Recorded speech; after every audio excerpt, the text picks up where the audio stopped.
Hey, what's going on, everybody? I'm back again because I sort of had this little realization, and this is the 4-hour chart that of the US 30 from today. I was trading and took this long position on the 30 minute, and I'm realizing now that at the beginning of the day I was using the Heikin-Ashi candlesticks um, when I was looking at the direction, and I mean, yes, the color did change, but had I just been a little bit more patient, I think I could have gotten a maybe a better signal on a higher time frame here if I stayed on the 1 hour or even just the 4 hour. Because the 4 hour, if I had looked, it was due for a nice wick fill, but it does. It's not a look like a wick fill until the wick's getting filled. Until then, it just looks like there's selling pressure.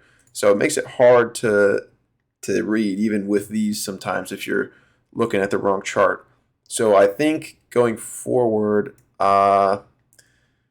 I don't know what rule I'm definitely gonna try and come up with something to try and mitigate this if it becomes a larger issue.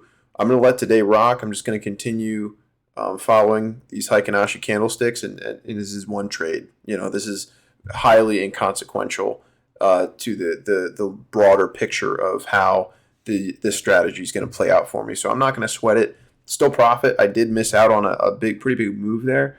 I'm going to have to figure out, depending on the day, depending on the volume, how much of a buffer that I need to give just for that sort of average true range of the market. And yes, you do want to let it breathe a little bit, but you obviously it's a balance between letting your position breathe and managing your risk, because you do not want to give back your profits, but you have to be able to risk a certain amount.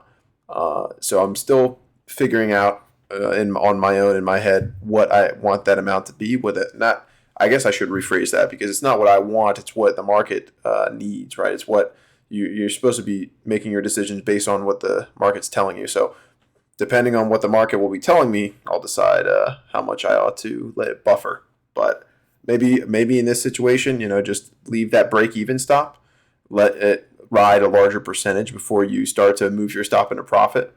It might be something as simple as that.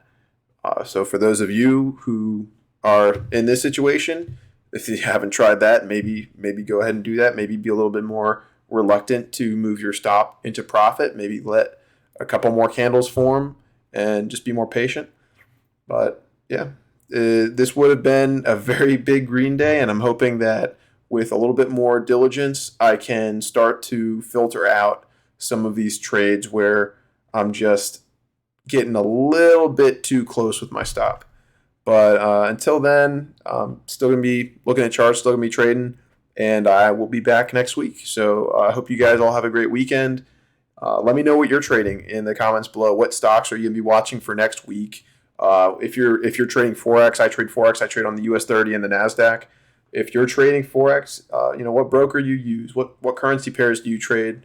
Talk to each other. Let it. The whole point behind me starting this channel is not just to give people insight into my trading and what I do, but I also want to sort of create a community of people so that we can all learn from each other. Because, like I said, I'm not a successful trader. I haven't made it, and there's still plenty of things that I can learn from all of you, because everybody can learn something from somebody, and I truly believe that. So leave a comment, drop a like, and share the video. Turn on that notification bell so you can see when I upload. I'm probably gonna be doing daily uploads Monday through Friday, and I don't know how many a day, but I'm gonna try, especially any day that I'm trading. I'll upload, share my positions, and if I'm not trading, I'm sure I'll have something to share, especially if I wanted to go into what it was that made me not want to trade. Maybe that's going to be a piece of information that you can take, and then maybe you'll realize and see, oh yeah, maybe I shouldn't be trading during this time either. So I'm hoping maybe next week I can provide some value for you guys there. But until next time, I'll see you guys later.